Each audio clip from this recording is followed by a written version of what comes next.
Hello, everyone. Good afternoon, good morning from where you're joining. Um, Welcome, everyone, for to the webinar on infrastructure financing trends in Vietnam. This is a complimentary webinar co-hosted jointly by Yog Infra and Viettonkin Consulting. Uh, in this webinar, we will give you an update about the latest PPP law in Vietnam, the latest trends in infrastructure, and also the financing trends, the various sources of financing and the recent deals in the country. Before we start, we will let us briefly introduce the panelist. So, David, why don't you introduce yourself? Over to you.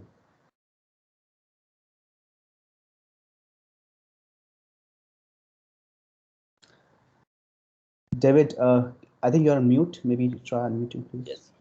Um, Thank you, Abhinav. Good afternoon, everyone. I'm very happy to be here to talk with you, to share with you more about Vietnam, and most importantly about financing, infrastructure investment and financing in Vietnam. And so, but first, let me give you the background about myself and Viet Thong Kin. So for you to better understand about us, let me share the file.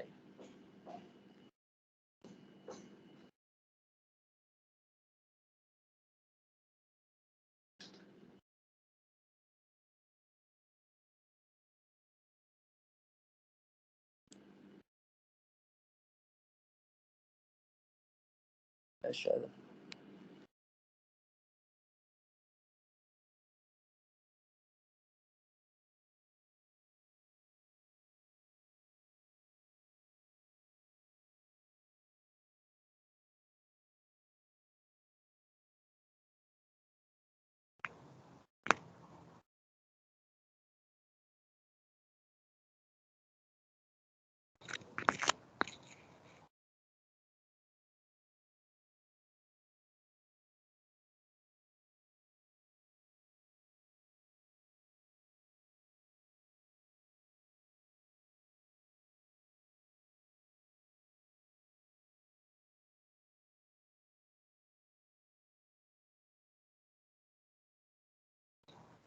David, you're on mute.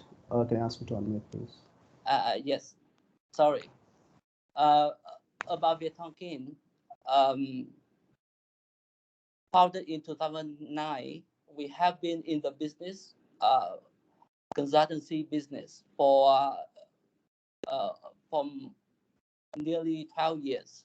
And our focus here is the FDI consultancy, whereby we help our clients, mostly investors, to facilitate the intra-ASEAN investment and direct investment in Vietnam and other Southeast Asian countries. And our service offering, which I will let you know later in the later slides, which are like well equipped to help our clients to walk them through their FDI investment journey. And some facts and figures here for your reference, which are our achievement, for the past 12 years. um, what makes us stand out here? We strongly believe that we are different from other firms in that we understand our clients' needs and requirements, because we understand, myself being also FDI investor, when we go global, we venture overseas to different countries and territories. We understand the difficulties, and also we understand, the needs and the advantages of the FDI investment journey. So that is the reason why we already figure out, you know, global business expansion (GBE), which also, you know, walk through the, the investment journey of any FDI projects whether they are the greenfield or brownfield FDI projects. The first phase is, as you can see in the screen, it is market readiness assistance, whereby we have our clients, uh, our clients um, to make preparation for their investment projects. Some activities we have our clients, for example, like doing primary or secondary market research. For some, more complex projects, we have our clients to conduct the feasibility study. We also have our clients, for example, if they want to do trade promotion or business development in the country, to explore the potential before they really venture into the country, for example, Vietnam. So that's what we have done for the market readiness assistance. And when our clients are ready to venture into Vietnam, we have them with phase two, which is initial setup and establish of operation. It depends on the complexity of our client's project. We will have them, for example, like incorporate a new company, or we have them with like a register all the licenses and have them to set up the manufacturing plant in Vietnam. And other kind of setup, for example, initial accounting and tax setup. It is very, very important for any businesses. Actually, it is a backbone of any business. And that's what we stand by client. We help them, we give them, our understanding, share with them, the differences between, our local GAAP, and also we have them in such a way that it will be better. This is for their betterment of their project. And third one is the phase three transition period, because any projects, any FDI project will have, whether it is shorter or longer transition period. And this is the time that the investors will get familiar with the country, the locality, and also with their new people, new teams. So a lot of things, will happen, and we are here to help. Phase four is, this is what we say, operational excellence, optimization, in which, our clients already, operate their business, their projects. And they also have some kind of like needs that they need to, go through. They need to solve, the issues if arising, yes. And the last but not least, this is a business expansion and exit strategy, which meets the needs or the clients of some investors who want to venture or who want to expand in Vietnam, in other territories in Vietnam, or they want to sell their business to other investors. Yeah, this is just like a short introduction. Yeah. Okay, thank you, David.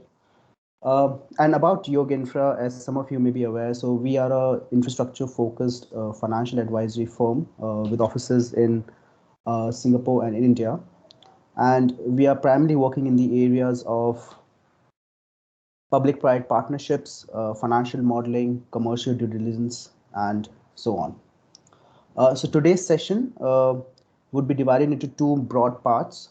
Part one would be taken over by David, wherein he would discuss about the institutional and regulatory framework of Vietnam, especially the latest PPP law and the updates for the various sectors. And part two would be focused on the various financing sources like commercial banks, bonds, international players who are entering into the country, and some of the deals that have been done so far. I just want to kind of do a very brief overview about the infrastructure sector in Vietnam. So a few facts for people who are in the session today. The estimated growth rate for infrastructure investment in Vietnam during the next 4 years, starting from 2021, is around 4%. And 90% of the Vietnamese infrastructure in the past, around 90% has been funded through public sources.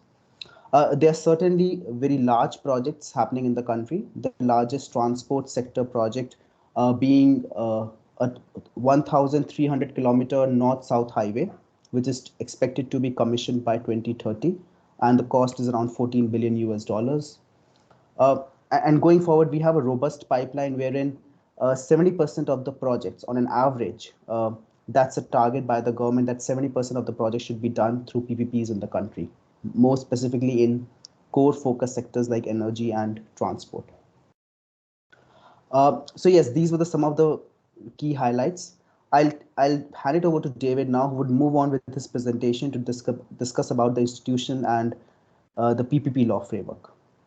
Yes, David, please go ahead. Thanks. Yes. So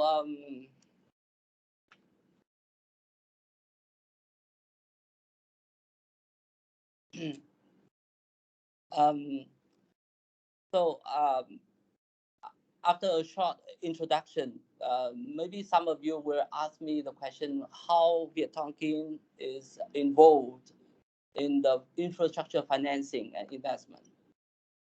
I must say that we work with quite a lot of foreign investors coming from different countries and who are keen on making investment in the real estate and construction in Vietnam, which is also not really easy to enter this market, this area. And also some clients want to build up their manufacturing plants in industrial zones or parks, or even some investors are keen on making investment in high-tech parks in Vietnam, which are also very popular here. I will tell you more later in the later slides about them. And last but not least, we also work with third country partners to explore the finance investment in Vietnam. And we also provide the options and possibilities for what we say sustainable infrastructure to Vietnam. And so back to my presentation. I will not let you wait for any longer. Today I will share with you more about the investment climate in Vietnam, how Vietnam is coping with COVID-19, and what we are going to do to for the economic recovery. And last but not least, our policies, our legal frameworks governing the infrastructure investment in Vietnam, and which also shows you both opportunities and challenges. Let's get started.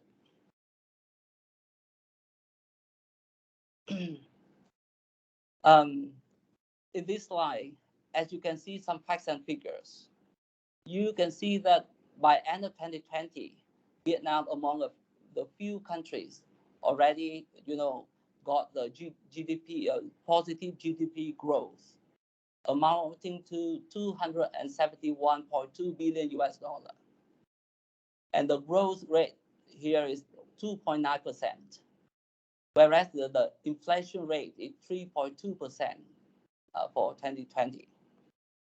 And you also can see the GDP is already increased now, and we can this is the GDP per capita in Vietnam is $2,779. And you also can see that Vietnam has a very good now underway, and we have a very good what we say golden population structure with 97.6 million people, and 56% of them are the working age. The average age here is 32 years of age. So this is also a very good time that Vietnam is growing. And if we can take this opportunity, then definitely we can grow and we can, become a, developed country in the years to come.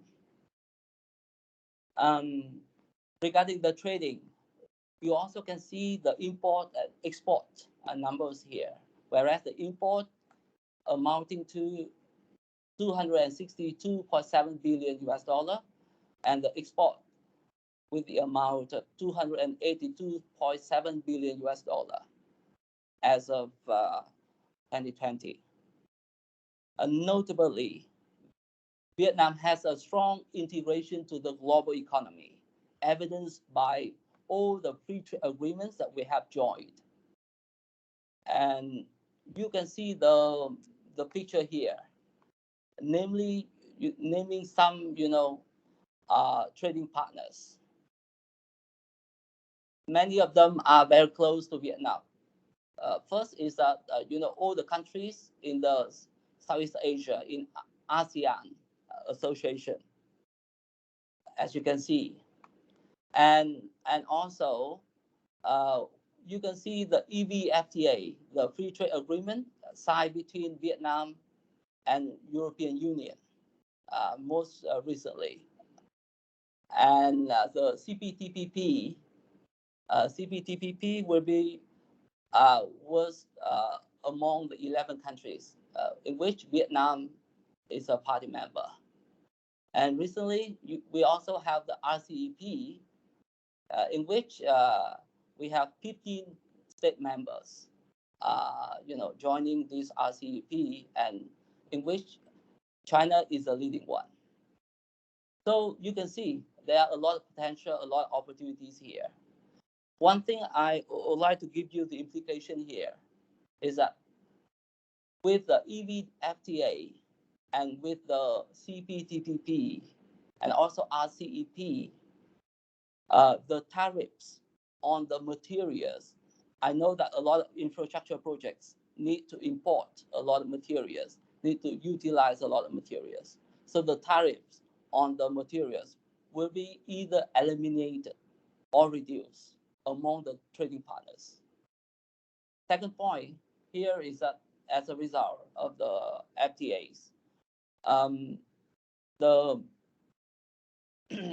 cross-border trade of services will be, treated. We will have the national treatment, in light of the free trade agreements. So, and also we already entered into the Investment Protection Agreement, the IPA, and which is also to protect the rights and benefits of all the investors in Vietnam, including the infrastructure investors. Mm-hmm. Yeah, and as a result, you can see the investment climate in 2020 with 28.5 billion US dollar, and with 2,523 new FDI projects by end of 2020. And you also can see the foreign ownership limit in Vietnam now, after we passed a lot of laws on investment, law on enterprise, and most recently law on PPP. So the foreign ownership limit, this in most industries and projects have been removed. And we also offer the investment and tax incentives, mostly in the industrial zones, in the projects in industrial zones or high-tech parks. And Regarding the forms of investment, our law on investment already proposed different forms of business, including, the direct investment. For example, our the investors may decide to set up incorporate their company in Vietnam, or they can choose to do the share transfer to acquire an existing company in Vietnam, or they can even cooperate with a local partner in the form of business cooperation contract, or any other, forms of investments by way of the contractual agreements. Um, Regarding the foreign exchange control, the State Bank of Vietnam already, removed a lot of constraints, a lot of restrictions, uh, not like unlike before, and things are. Really hope that things are much better, now than before. And last but not least, this is a capital transaction or the profit repatriation. One of the things that foreign investors were facing in the past is the profit repatriation. Till now, we already have the policy reform, and we already have the measures to support the foreign investors so that they can uh, they can secure their profit and then repatriate their profit back to their country.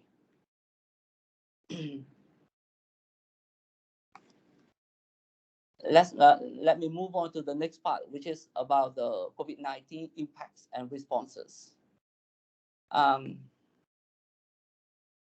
whereas the investment climate is easier, is more secure for foreign investors and domestic ones. However, we are also facing the pandemic, the COVID-19, like any other countries. And as you can see here, I just want to give you the update on the context, the current context of COVID-19.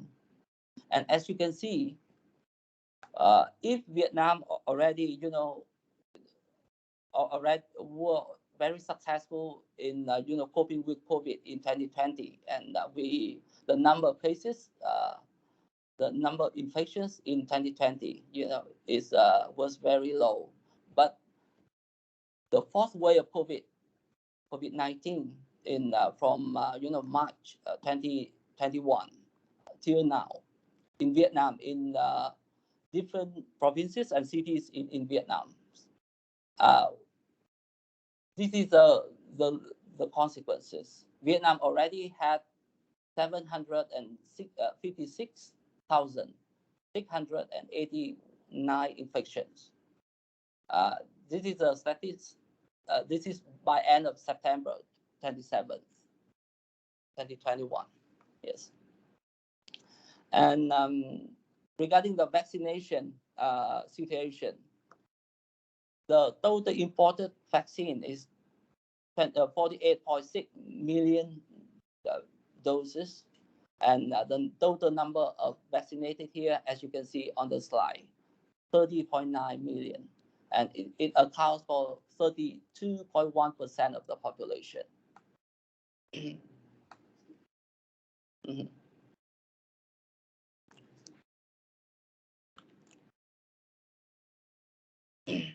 Yes, and as you can see here, these are the policy responses. We push up the vaccination program. We also have a plan to implement the vaccine passport. This is, what our government is actively doing. We also apply the social distancing in both the north and the south, and in many provinces and cities in Vietnam, for the purpose of trying to reduce the number of F0 cases and also the number of infections. in such a way that we can, put the pandemic situation under control. And for medical treatment, we have been trying our best, to for the COVID-19 prevention and cure. And so far, the number of people who recover from the COVID-19 are increasing sharply. And of course, our government also have the policy, which is notably, it is a resolution number 105,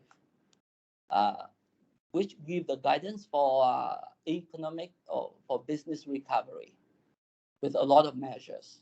I will provide such information, by email after the webinar.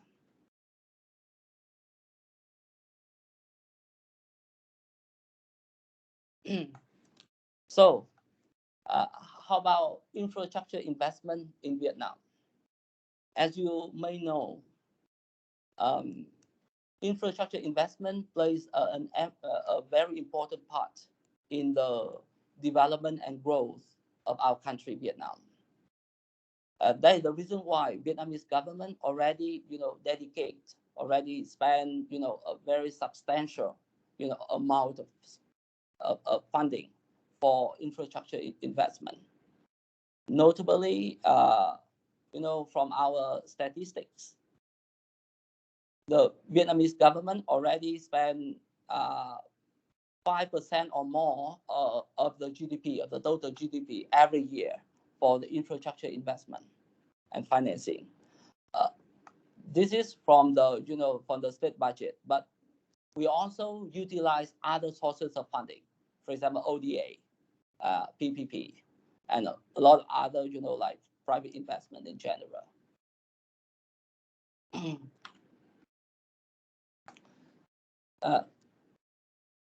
About the infrastructure landscape,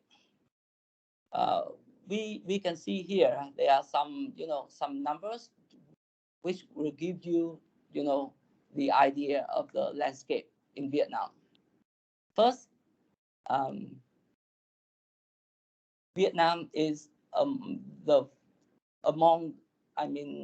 is the first country, ranked the first country in the Southeast Asia with regards to, the infrastructure investment among the Southeast Asia. And Vietnam also ranked the second only to China in the Asia. And regarding the number of infrastructure projects from Fitch Solution, we can see here Vietnam only ranks after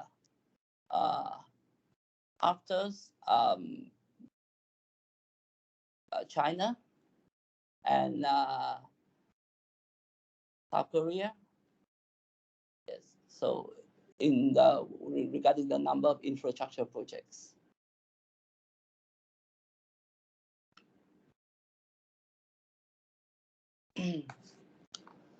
From 2016 to 2020, the average investment demand in infrastructure in Vietnam was 25 billion US dollar, and it is projected to reach 30 billion US dollar by 2030. Among which, among all the sectors, road sector have the largest investment gap and will require an additional 70% funding. And the investment gap here is forecast to be around 55 billion US dollar.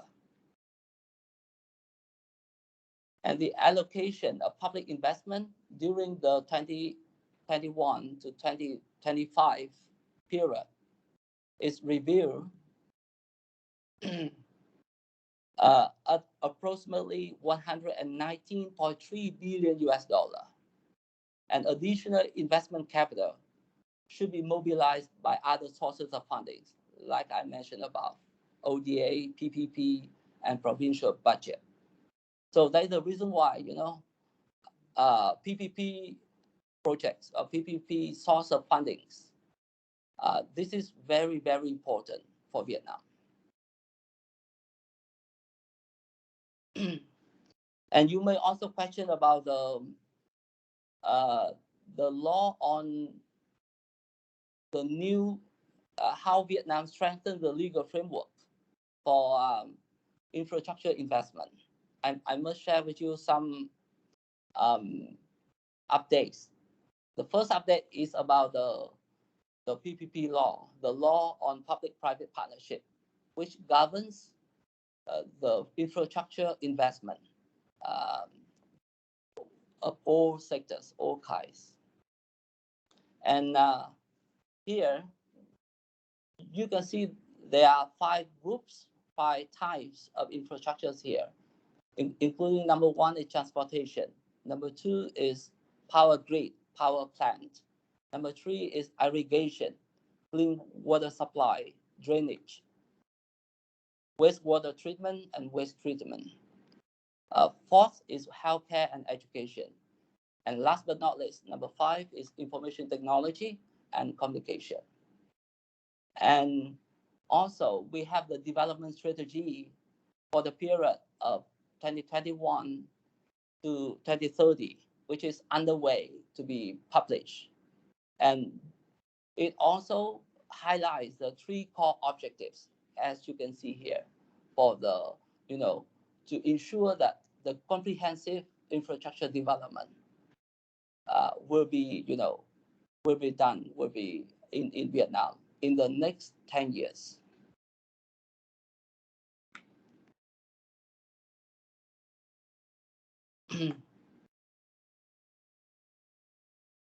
Yes. So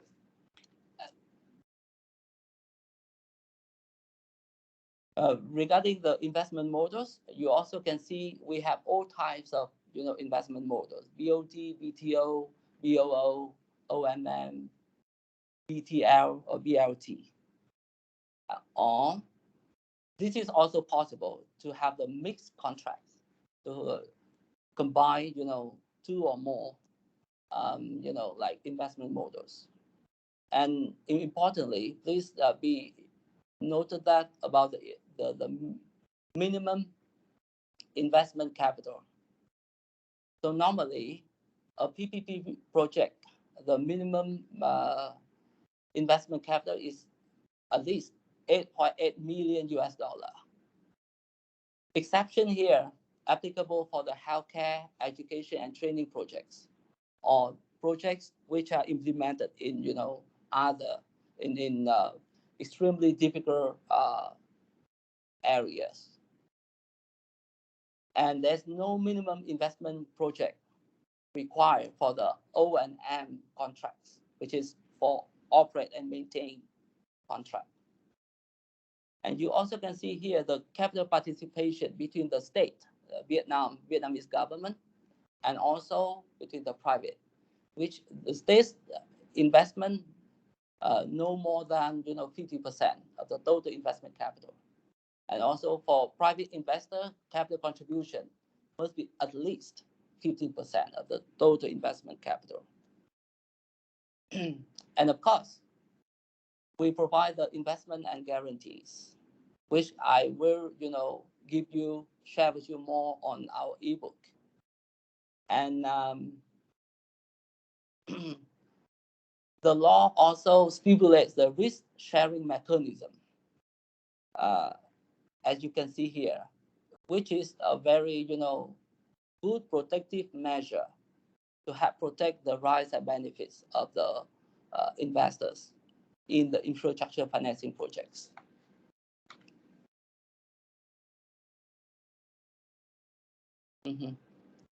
And the next slide here is for a brief process of the PPP project.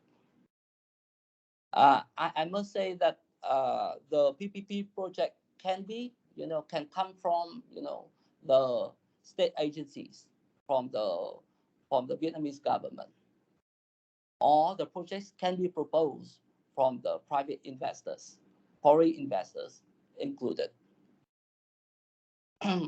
But please remember, if you are the investors who want to, to invest or to apply the high technologies, then the regulations governing the investment in the high technologies will be applicable. And in that case, the PPP process will be different.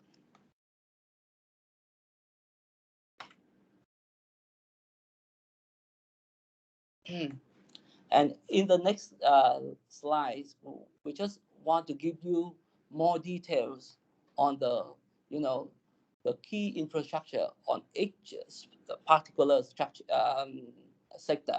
For example, transportation. Uh, Please be informed that transportation infrastructure is very popular in Vietnam, and this sector requires, much more funding than others, and therefore is more encouraged to invest in by our government. And here, as you can see, we need a total budget amounting to 43 to 65 billion US dollar for the development of transportation infrastructure for the next 10 years. And for implementation, these investment models are applied, in which we strongly encourage you to consider build, lease, and transfer, because it is more suited. And in prevalent practice, a lot of investors choose this way, especially foreign investors. And the capital investment must be at least 65.7 million US dollar for permitted fields.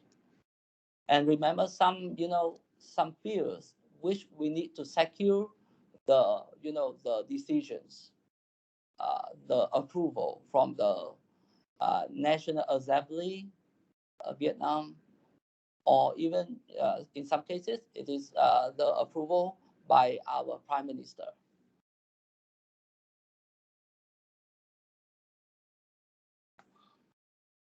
The next key infrastructure here is the energy and power system. And as you can see here, we do have a need for energy and power system when we are growing our economy, and with a very golden population structure at the moment. And the needs here, every energy demand is predicted to increase by over 8% per annum in the next 10 years. For the renewable energy sector, the funding required would be around 23.7 billion US dollar by 2030. And the primary energy demand is expected to reach about 175 to 195 million TOE, means the ton of oil equivalents, by 2030. And also 320 to 350 million TOE by 2045. So the renewable energy sources, different kinds of renewable energies are really needed, have a good demand in Vietnam. So that's the reason why there's an increasing trend for investment into renewable energy projects in Vietnam in the recent years and also in the years to come.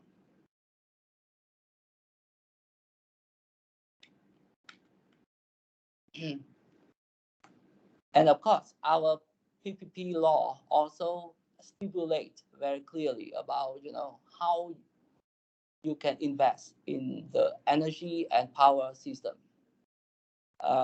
Due to the time constraint, I will not be able to share with you now, but we will share with you in our ebook after the webinar.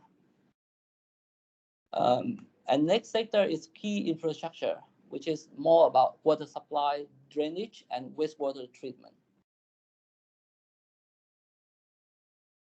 I must say that this is also one of the sectors that require the investment, infrastructure investment in Vietnam. But we have a lot of difficulties in this sector. And of course, we really need the technical assistance. We really need, a lot of kind of assistance from, you know, uh, private investment, especially from foreign investors and all other, third country stakeholders and partners. Healthcare is the next key infrastructure. And we have the 5 categories of healthcare PPP in Vietnam.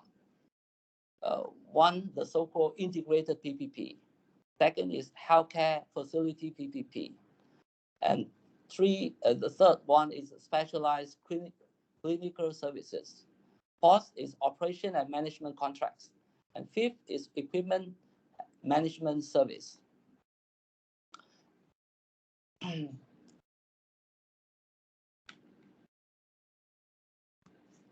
And digital infrastructure. Amid the pandemic, COVID-19, Vietnam, Vietnam already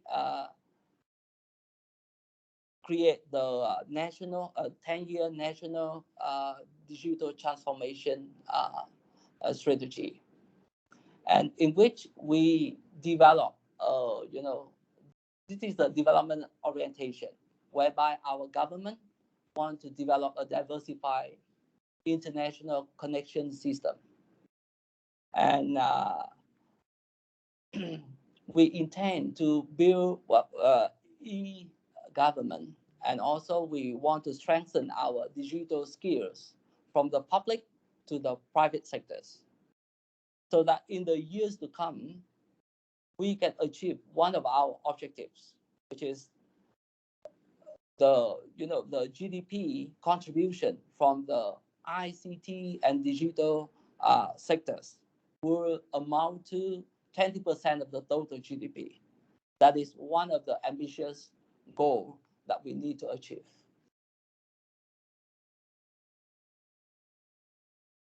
So as a result, there are a lot of needs for digital infrastructure, and fortunately, Vietnam already has the set up the online public tendering system, and all the PPP projects will be considered, will be proposed via the public tendering system.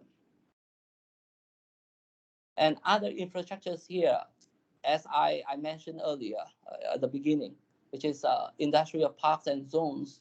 We create quite a number of industrial parks and zones for manufacturing and processing. Yes.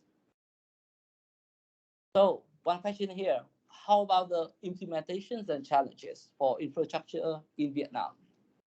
Definitely, we have quite a lot of challenges here. One is, I must emphasize, is that the shortage of the capital resources. Although we are very much care about the infrastructure investment, and a lot of state budgets are dedicated for that purpose, but we still have a huge shortage of the capital resources, and some other challenges, including the regulatory landscape, and also regarding the human resources, just to name a few. Yeah. So thanks a lot for your listening.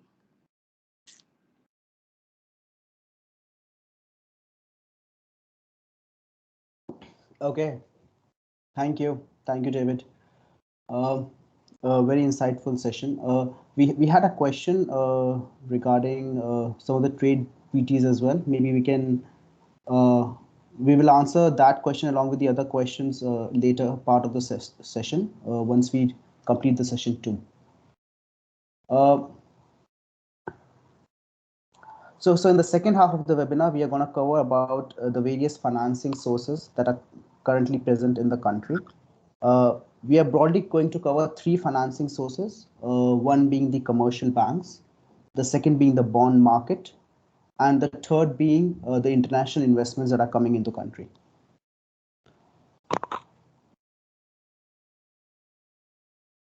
Okay, we can skip this. Okay, so first being the commercial banks. Now, in Vietnam, we have seen there are three kinds of institutions which are financing infrastructure investments. First being the multilateral banks. So that would include banks like ADB, the World Bank, AIIB, etc. International banks are very active in the country, including banks from neighboring countries like Thailand, Philippines, Singapore, etc. And local banks. So these are local Vietnamese banks who are catering to the local capital, and typically there's a syndication happening wherein the local capital is being blended with the international capital for some of these infra projects. We've also captured some of the key debt terms for long-term loans that are available in the market. So the limited recourse loan, meaning the project finance loan, which is securitized by the cash flows of the project SPV, we have seen tenors of around 15 to 18 years with an upfront arrangement fee in the range of 100 to 300 basis points, depending on the size of the project and the size of the loan. A margin rate, 200 to 400 BPS. A political risk cover premium.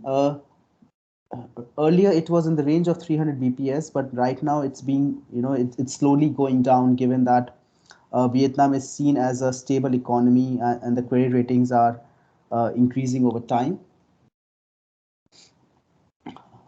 Then this was about the international currency. Now in the local currency, the maximum tenors that we are seeing are limited to up to 15 years with a flow rate of 6-month deposit rate of the bank. Interest rate swaps are available with a tenure of around 1.5 to 2 years. For longer term loans, for longer projects, you may go up to 4 years in certain cases, but that really depends on a project to project basis. And we are going to see some of these case studies later. The percentage of foreign debt out of total debt for project financing is more than 50%. So as I said, for a lot of projects which are being supported by international developers, we do see international banks coming in. They're taking the larger pie of the debt financing. However, they do need some local financing as a complement, and there's a syndicated loan being done.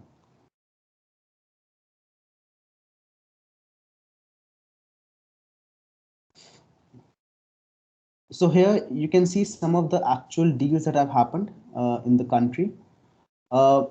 We have captured 4 parameters for you. Typically the amount of the deal, which varies from $100 million for renewable energy projects to as high as 1 billion for larger transport projects. Debt equity ratios, again, we have seen the average debt equity ratio in the country is 70-30. But for some projects, for example, the transport projects which are have a very strong concession and bankable concession agreement, it goes as high as 90-10. Tenor average is around 15 years, and we have seen longer up to maximum 18 years. So you see here, this is one project, 257 megawatt solar plant. This has a mix of Thailand and Chinese banks along with Standard Chartered Bank. This is a transport project. It's a little older project. It was done in 2013, but it has a good mix of banks coming from international banks, the local banks, Chinese banks, Japanese banks. And that's fair because the size of the loan is also quite large. This is 101,320 megawatt power plant. It's a coal power plant financed in 2019 with a debt equity ratio of 80-20 and a very long tenure of around 20 years. And similarly, you see similar tenors for another coal power plant financed in 2018, again 80-20 and around 20.25 years. So as I said, the average debt equity ratio that you can expect coming into Vietnam is around 70-30. But yes, for larger size deals, it may go up to 80-20 as well.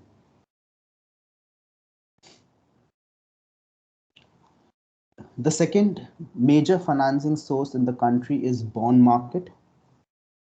It's a very active financing market. It's a very active bond market in the country, and we have different kinds of bonds being issued in the country.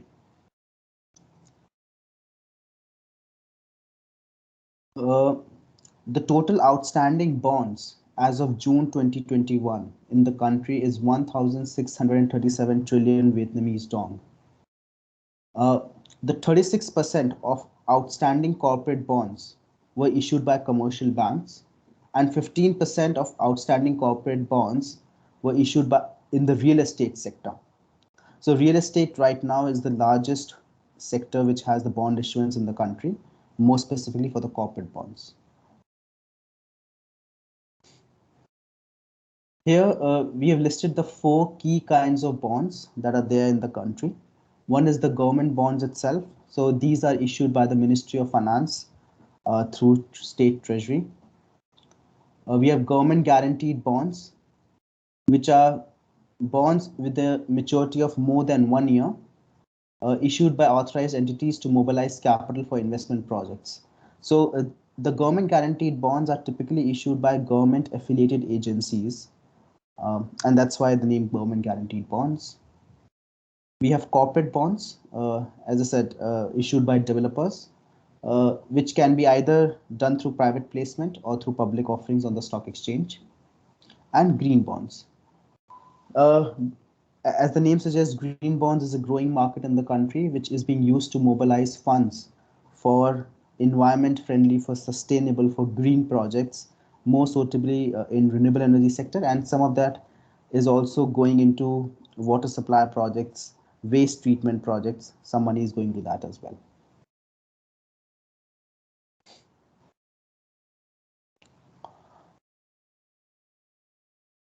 For the four key kinds of bonds that we have covered, we have also provided the typical tenor range.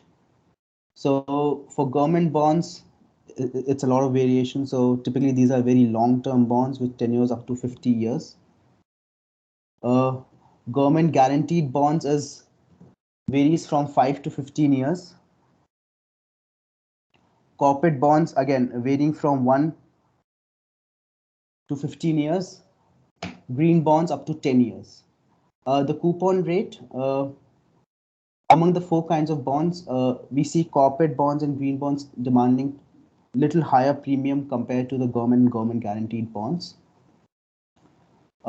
Key sectors. So as I think we have mentioned in the webinar repeatedly, energy and transport, yes, are the biggest sectors in which infrastructure investment is happening in the country. So yes, a lot of the bond money is also going into those sectors. However, the green bonds are more focused on sustainable environmental protection projects which have a high social impact. And so we saw recent green bond issuance in the affordable housing market as well. The key players, we have listed some of the bond issuers on this slide, and we are going to cover them in the subsequent slides as well.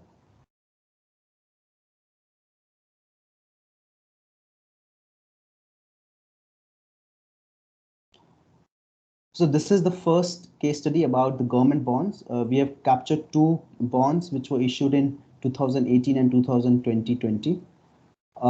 As you can see, the coupon rate for these government bonds has dropped. Earlier, it was around in the range of 5 to 6%, but now in the latest bond issuance in 2020, it was 2.9%. It has to do with the size of the bond issuance as well. But yes, we see a typically declining trend in the government bond coupon rates. For government guaranteed bonds, it's a very similar trend, similar story. So we have made a comparison of a bond issued in 2015 with the tenure of 15 years, coupon rate 8%. This was a very small issuance of 9 million USD.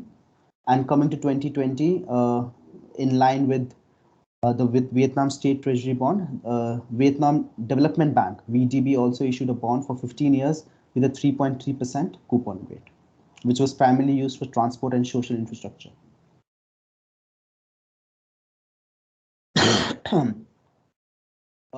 Corporate bonds, as I said, these are these are the bonds which have one of the highest coupon rates in the country. It has not changed over the years. So we have 2018 a bond issuance for a very short term of 2 years, coupon rate 10%, and 2019 5 years 10.3%. This is the green bond issuance that we talked about for affordable housing. With a bond term of 5 years and a coupon rate of 6.7%. It was directed primarily for an affordable housing project.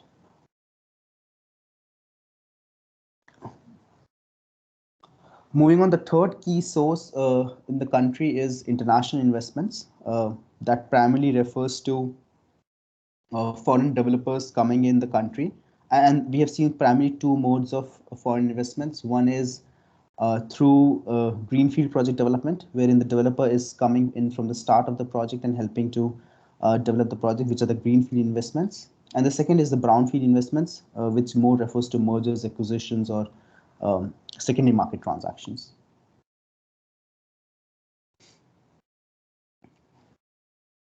So this graph typically shows the key active players in the country. So we have seen a great interest from countries like Japan, Philippines, China, and more notably for some of the Thailand players as well coming into the country. And I think this is very obvious that yes, renewable energy is the strongest market in Vietnam, which has the highest number of transactions over the last couple of years. But yes, transport and power are the other two favorite sectors.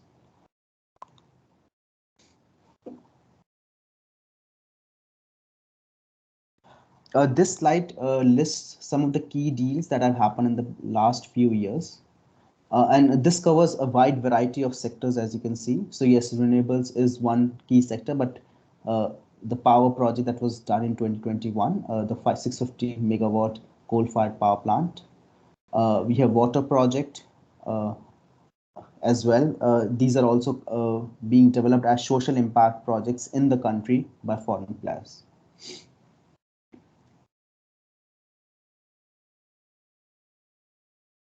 And these are some of the greenfield mergers and acquisitions or the secondary market transactions that have happened in the country.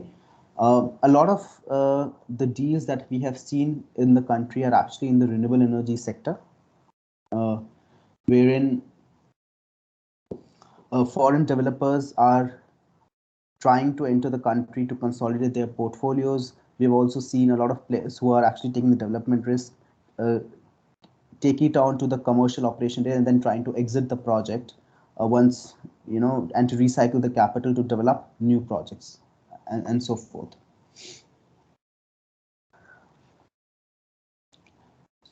So yes, I think those are the three kinds of sources that we want to cover: the banks, bond market, and the international investments. This marks the end of the session for the webinar. We will circulate the slides of the webinar to all the participants along with the webinar recording as well for the benefit of the participants. And we will now move on to the Q&A session. We had asked the participants, the registered participants, a list of questions during the registration time. So we have those questions listed. So first we will cover those answers. And all the questions that are being asked right now, we will spend 10 minutes for that as well. David, I'll give the mic over to you to answer some of the questions that were asked from the participants. Yeah.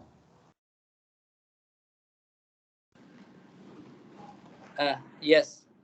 So we received a few questions before the webinar.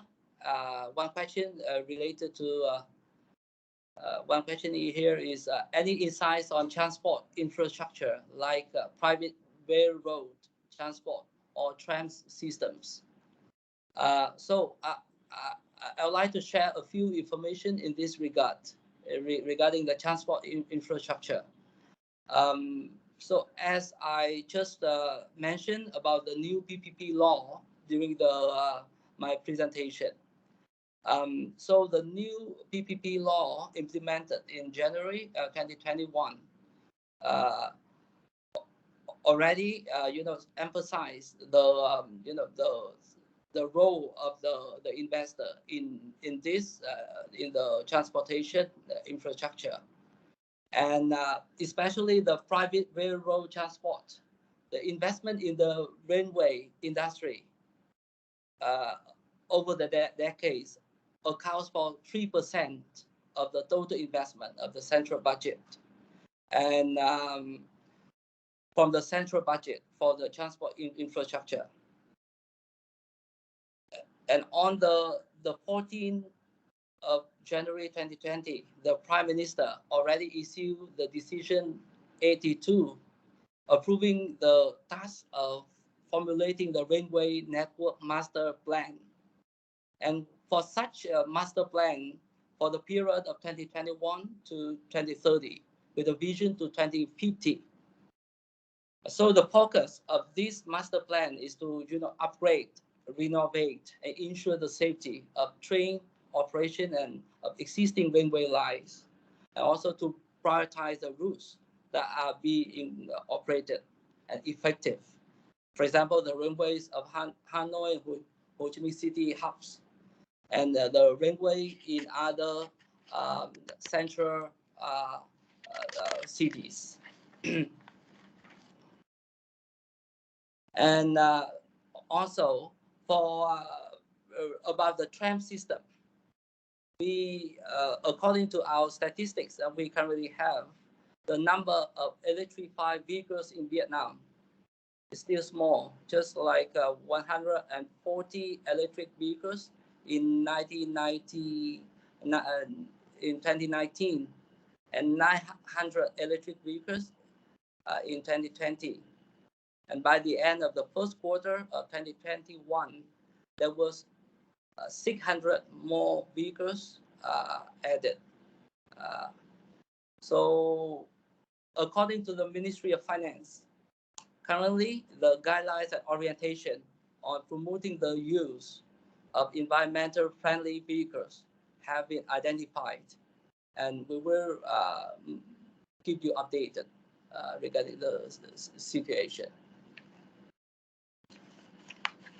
Yes, so that is a question about the railway and the tram system. We also have another question, which is about if project financing is possible without government guarantee. Then I must say that in this case, Vietnam already have the law on public debt management, and also the implementing regulations, which govern the the case in which the investors. Sorry, I the answer to this question here is yes. The project financing is possible without the government guarantee, and in case if the investor of that project is not subject to the government guarantee, according to our law on public debt management and its implementing regulation, then the investors or the companies can can apply for other state credit program or other support. Okay, thanks, David. Let me take a couple of questions as well. So I think the first question, one of the questions was elaborate about the total volumes and key institution investors providing financing. So as I mentioned, I think we have covered the key players, the key countries from where international investors are coming, as well as the key people who are issuing the bonds. So that is already covered.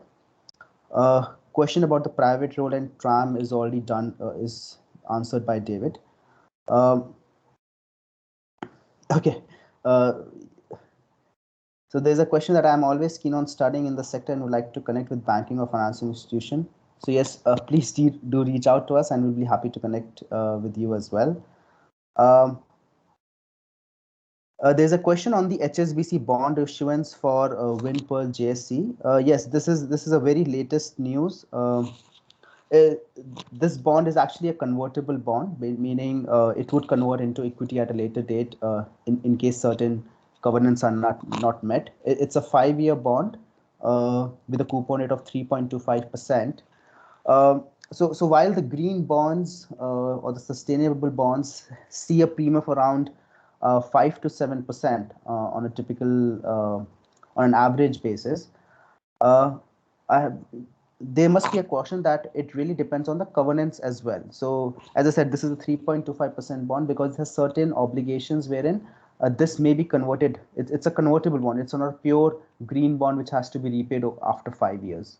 So I think when we have covered some of these terms in the session, uh, I would like to kind of mention again that these are the average terms to give you an idea of the recent financing trends that have happened. But yes, for a very specific case, these terms may vary, and it would depend on the sector, depend on the time, and depend on the market condition as well. But yes, on an overall basis, it would follow the trend that we have shown you, meaning the bond rates for the government bonds are coming down in the recent future. Um do we have any other questions? David, do you want to answer any question that has been left unanswered? Okay. Uh, okay, there's a question. Investing in Vietnam is good, but how do business move money out of Vietnam? Okay. David, do you want to take up this question, please? Yes. Thanks for asking this question. Um, like I mentioned in the in my presentation, the profit repatriation is one is very important for the investors, and by now the State Bank of Vietnam already issue the implementing regulations, regulation governing the how to repatriate the profit, you know, out of Vietnam, and suppose that after the financial year end, and you already fulfill all the obligation, for example, like paying the tax liabilities and other liabilities, then afterwards you are allowed to um, to undergo the process for profit repatriation. The way that the process or the formality or what you need to prepare for profit repatriation, I can email you after the webinar for further information. But yes, profit repatriation is much easier than before. Thanks.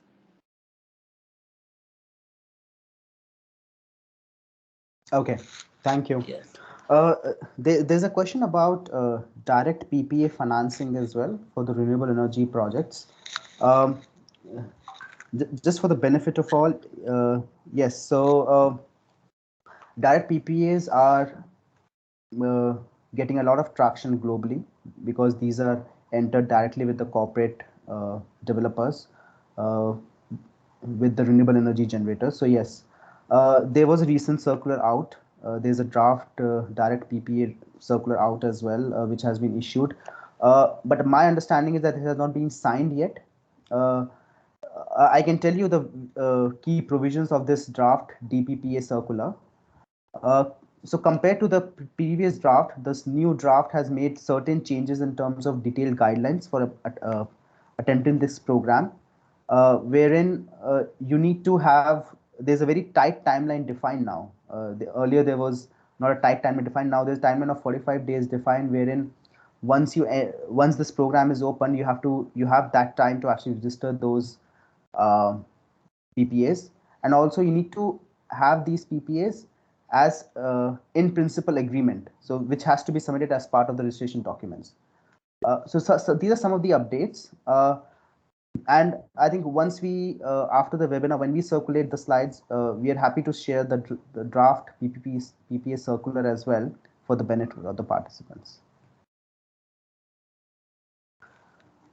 Uh, okay. Sorry. Yes. We come up with some other questions, so let me have answer them. So for the question, so you can't just transfer funds on a daily basis. and need to prepare a list of things just to send money out. So I must say that it will depend on the nature of the transactions. For example, if the nature of transaction here will be related to, for example, you provide the services, cross-border trade of services, then in that case, you need to have the some documents, for example, like service agreement. And then you need to issue the invoices, and you need to work with the commercial banks whereby you have the payment bank account, so that the commercial bank here can support you to transfer the money out of the country for such particular transaction. Another question here is about how about refund of shareholders' loan. If in case that you have such an arrangement, for example, when you set up your company, or for operational funding, you need to the shareholder of the company need to lend money for the company in Vietnam. Then you need to make a loan agreement, and the loan agreement here will need to be subject to our regulation, whether the loan is a short-term loan with the tenure, with the duration is less than 1 year, 1 year or less. In that case, the loan will not need to be registered with the State Bank of Vietnam. Or in other case, the loan with the duration is more than 12 months, then you need to register with the State Bank of Vietnam for such a particular loan.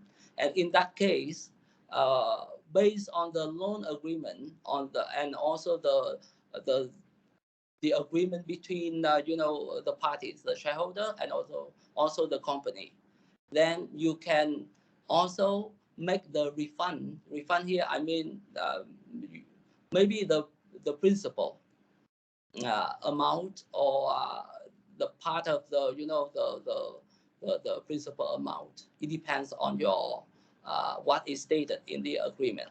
Yes. Okay, thank you, David. Thanks for that.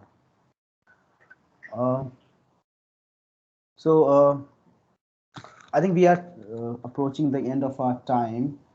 If I would request the participants, in case they have any other questions, you can send it on the email ID that you see on the screen, info@yoginfra.com. Sorry, David, here yes. one question is related to the interest. Also in continuation with the last question about the refund of the shareholders' loan. So the interest is allowed. Of course, it will depend on the on both parties when you enter into the loan agreement. Actually, we also have the regulation in Vietnam in which you can base on, or you can base on, the prevalent practice of the the market rate for the interest rates. You also can base on the LIBOR rate applicable in Vietnam. Oh, so that's the interest rate that you're talking about, David, right? Yes. Okay. So it's allowed. Thank you. Great. So thank you, everyone. Thank you for your time today. Thank you for joining the webinar. Again, we would share the slides and the recording of the webinar with everyone who came through and who has registered for the webinar. Thank you so much. If you have any questions, please reach out to the email ID that you see on the screen, and looking forward to interact with some of you at a later date. Thank you. Thank you, David. Thank you. Thank you.